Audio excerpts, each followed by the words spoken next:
It is said that Tartessos was the first organized Western civilization on the Iberian Peninsula. And I say, it is said because what is clear is that its existence has not yet been 100% confirmed. So why am I talking to you about Tartessos? Because despite its unclear existence, Spanish secondary school geography textbooks include it in their pages, albeit with question marks, leading the reader, in this case me, to an irrepressible desire to know more. Tartessos. Did the lost kingdom of Tartessos exist? We could say that Tartessos is the memory of a city that exists in limbo between classical literary tradition and the vestiges that the earth has given us over time. In the southeast of Extremadura, near the Guadalquivir River, and occupying areas of what is now Andalusia, such as Huelva, Seville, Malaga, and Cadiz, it is said that Tartessos, around 2000 BC, was a rich and prosperous city, an obligatory stop for sailors from the eastern Mediterranean who sought to trade on the peninsula within a framework such as Tartessos, the Kingdom of Metals. Tartessos, the Kingdom of Metals. Tartessos lived off the work carried out in the mines where tin, silver, gold, and/or iron were extracted. With the arrival of the colonists and the amount of eastern material they brought with them, the Tartessians saw their mines as an important currency for trade, so they soon began to increase the intensity of work in them to extract all those minerals that attracted the attention of the sailors who came to that fruitful kingdom.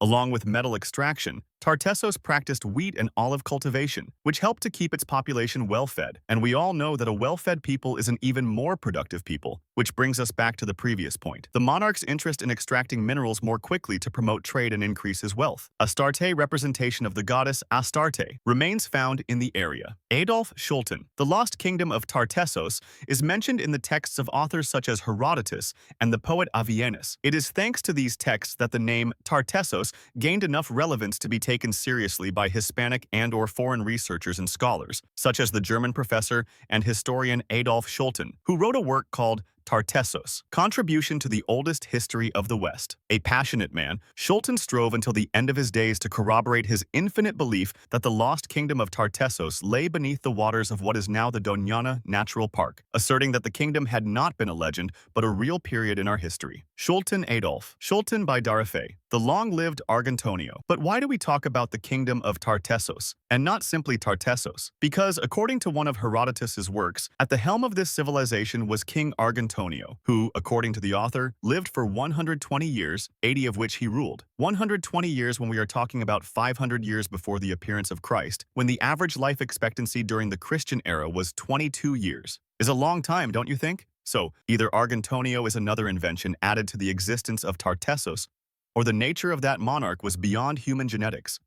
In fact, such is the mystery surrounding this king that after his reign there are hardly any other references to the kingdom, and there is even talk of its mysterious disappearance. Argentonio. The causes of the disappearance of Tartessos are unclear. It is thought that an enraged and envious Carthage destroyed them, and if it was not Carthage, it was some other neighboring civilization of Phoenician origin that sought to occupy the position of control and power that the kingdom had developed, with the aggravating factor that the Phoenicians were angry with the Tartessians for the favors they had done for the Greek people. It should be noted that, based on the objects found underground, such as figures of Eastern gods like Astarte, goddess of nature and fertility, we believe that the kingdom's inhabitants were of Phoenician origin. This would have directly motivated the Phoenicians to feel betrayed, which would have resulted in a massacre out of spite. Water and fire. The disappearance of Tartessos could have been caused by the fire of battle or by the fierce force of water, that is, by a tsunami, that would have destroyed it and buried it under the strata of the Earth's crust, which would support Schulten's theory that the remains of Tartessos are under Doñana. Whatever the case may be, what is clear is that, if it did indeed exist, the remains of the kingdom remain hidden beneath our soil, defying the ingenuity of all those who have sought to find them.